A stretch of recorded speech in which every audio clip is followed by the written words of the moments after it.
President Donald Trump is dealing with the very first tragedy of his second administration. Last night, a plane crash happened at DCA, Washington Reagan Airport, which is right there in Washington, D.C. It's right down the road from the White House and from the Capitol building. And it is one of the central airports in Washington, D.C., with over 25 million passengers coming in and out every single year, named, of course, for President Ronald Reagan. And last night, a commuter air jet, an American Airlines commuter air jet out of Wichita, Kansas, was on final approach to the runway when it was struck by, and this is where it gets really weird, a Black Hawk helicopter that was reportedly on a training mission coming out of a nearby airbase. Now, there were some questions back and forth about where this helicopter was, where it was coming from, why it was flying dark, why it was flying so low, all of these different things. And we're still trying to piece together all of the information. President Donald Trump immediately released a statement from the White House saying, "I have been fully briefed on the terrible accident which just took place at Reagan National Airport. May God bless their souls. Thank you for the incredible work being done by our first responders.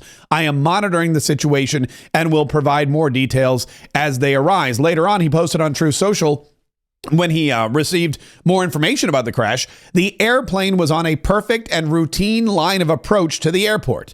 The helicopter was going straight at the airplane for an extended period of time. It is a clear night. The lights on the plane were blazing. Why didn't the helicopter go up or down or turn? Why didn't the control tower tell the helicopter what to do instead of asking if they saw the plane? This is a bad situation that looks like it should have been prevented.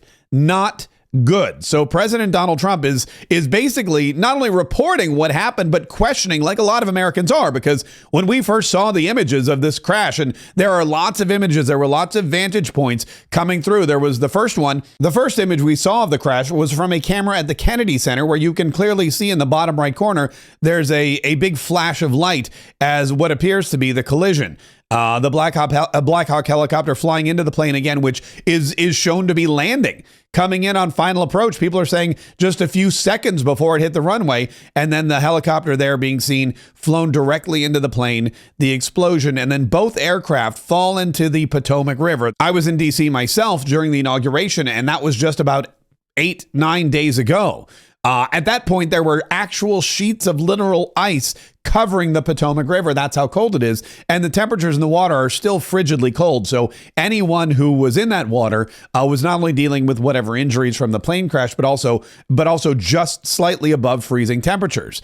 Crews have been working around the clock. They've been working all night. They've been trying to make sure that they get whoever they can, if there are any survivors, out of the water, and also whatever wreckage they need so that they can study it and try to figure out exactly, as Donald Trump said, how this happened, because it clearly should have been avoided. There was another angle from the airport of the crash, and you can see here a much closer angle, but again, the helicopter seen to fly almost directly into the path of the aircraft, and then both aircraft falling down into the river. 64 passengers were on board the commuter jet. 64 passengers on board the commuter, 60 passengers on board the commuter jet, with 4 crew members, which is 64 total.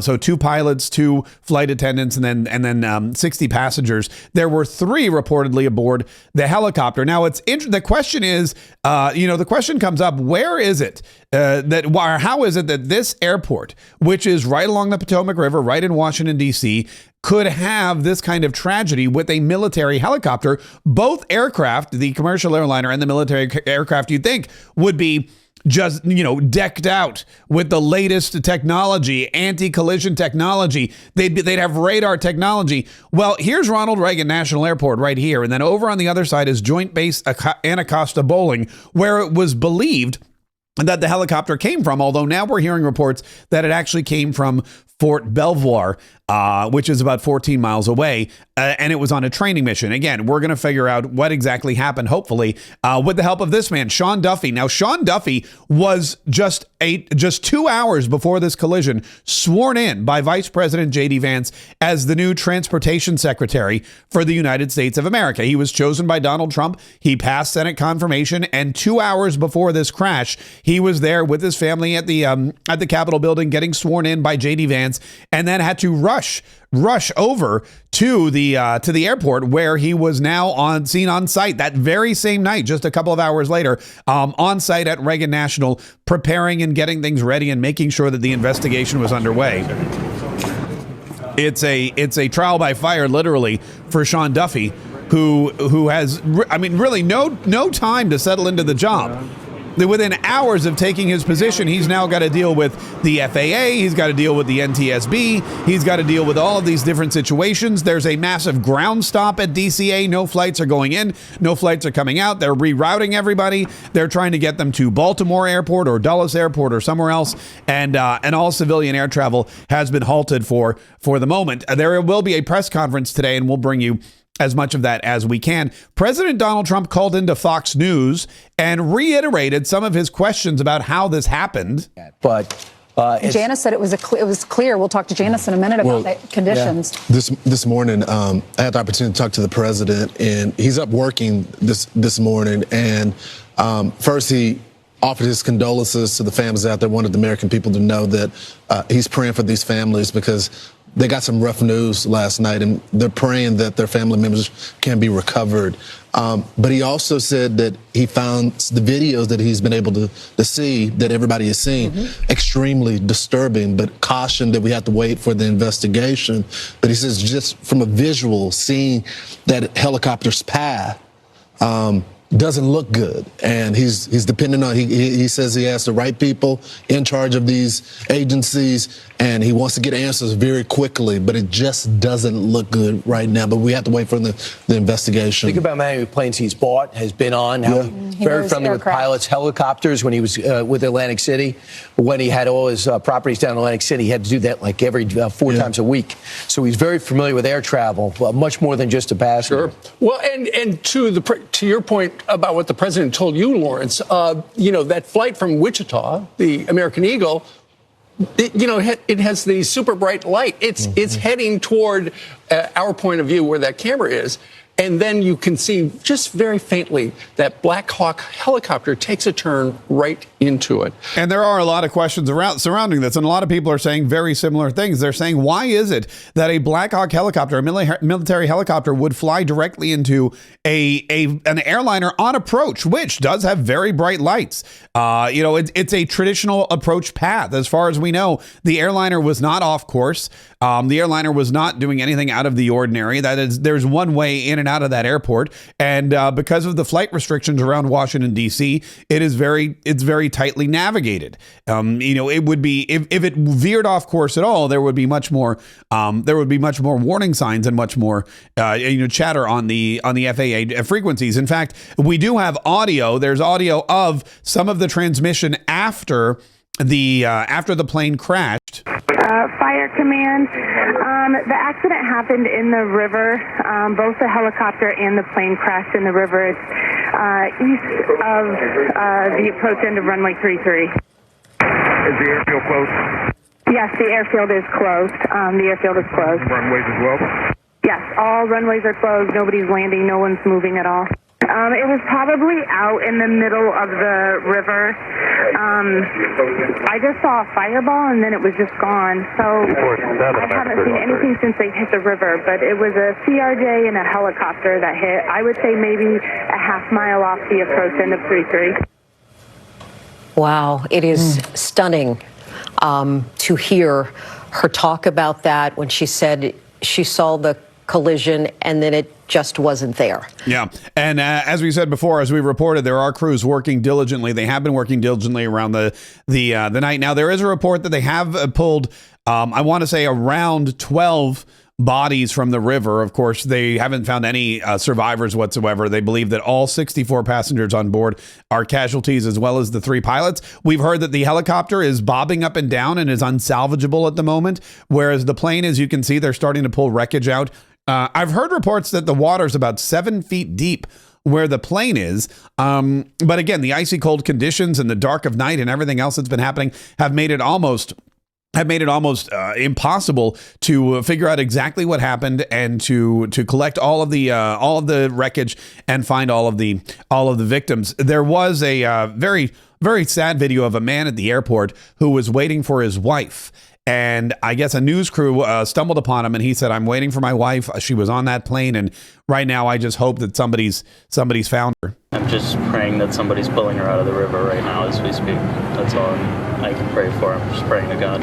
When was the last time you spoke with her? She texted me that they were landing in 20 minutes. Can you show us a text message that you got from her?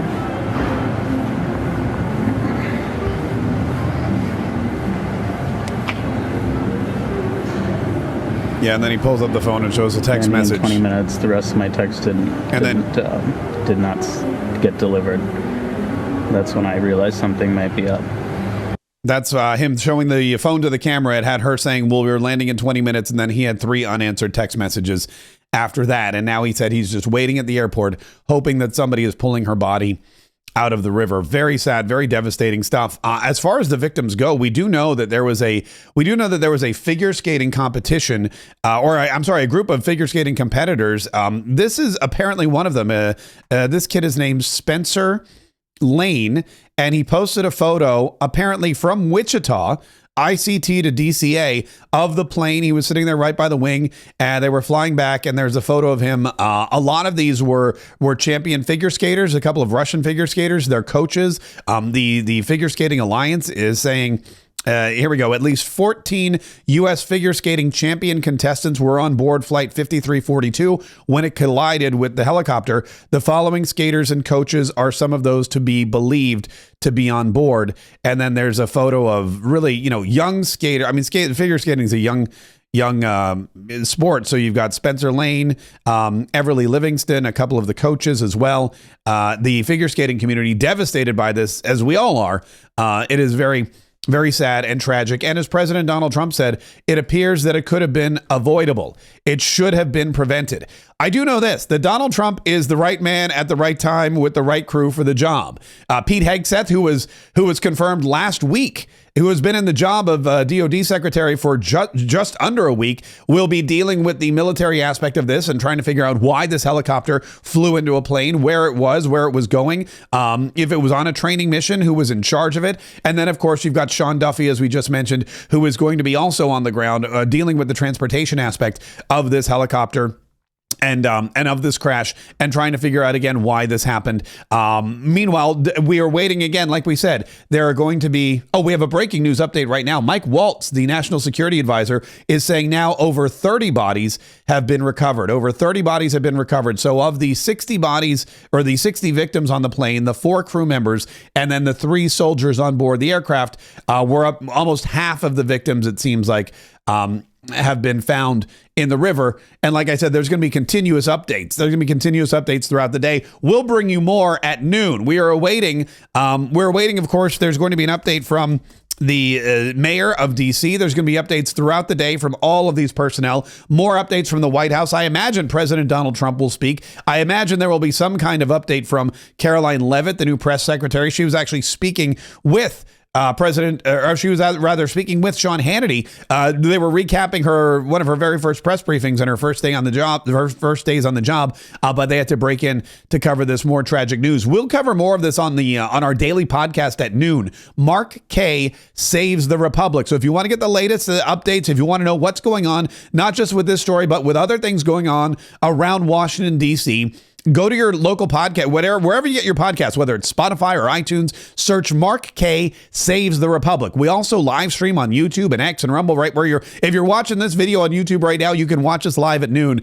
So make sure that you're subscribing. Mark Kaye Saves the Republic. Download, listen, and enjoy.